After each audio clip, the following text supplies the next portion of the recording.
আল্লাহ এগুলো আমাদের প্র্যাকটিক্যাল লাইফে আমল করার তৌফিক দাও। আজকের এই বিশাল অনুষ্ঠানে সওয়াব যদি দিয়ে থাকো কোটি গুণে বাড়িয়ে দাও। কিয়ামতের দিন সুপারিশ করে জান্নাতে নিয়ে যাবে, নবীর রওজায় পৌঁছিয়ে দাও। রব্বুল আলামিন, এই মাদ্রাসায় হাজার হাজার শিক্ষার্থী আছে।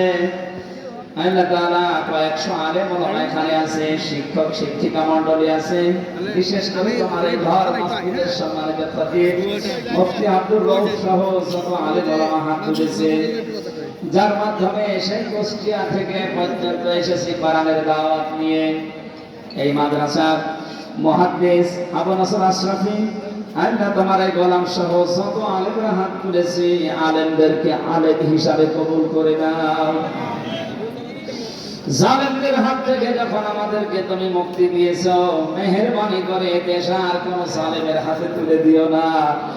চর্ম চোখে যেন দেখতে পারি তোমার কালাম দিয়ে দেশটা চলছে।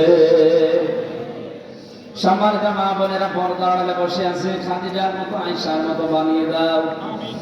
আমি সহ যারা অসুস্থ আছি, 3টা বছর জালেমের